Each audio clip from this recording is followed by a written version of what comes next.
Magandang umaga.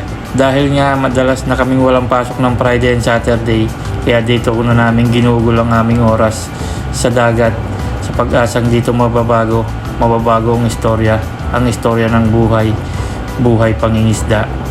At matapos niya ang magdamag, heto, nakahuli naman kami ng ilang isda at niready ko na para linisan at lutuin din. So ayan nga, tinanggal ko na yung palikpik para malinis na siya. Tapos niya tatanggalin natin yung hasang.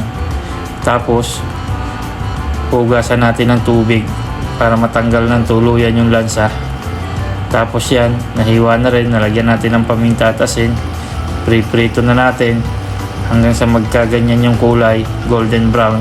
Tapos niyan, luto na siya. Nihanda ko na rin yung mga lahok niya. Ang carrots, green bell pepper, sibuyas, bawang, luya, at saka yung mixture niya at pineapple. So ayan, nagpahinta tayo ng mantika para maggisa. Unahin natin igisa yung luya. Pagkatapos, susunod natin yung bawang. Susunod na rin natin yung sibuyas. Kayo na ang bahala kung anong gusto nyong magkakasunod. Basta ang malaga, magisa natin siya. Ganyan lang, halo-halo. Habang piniprito natin yung isda, piniprepare na rin natin yung gulay. Unahin natin yung carrots. Palalambutin natin siya ng konti.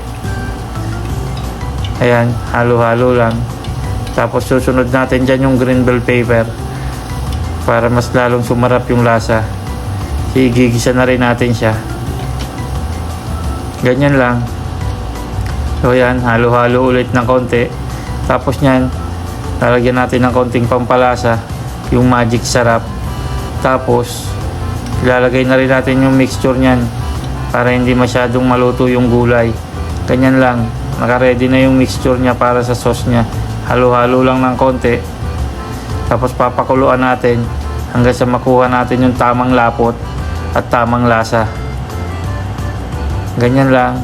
Ayan, dahan-dahan. Tapos halo.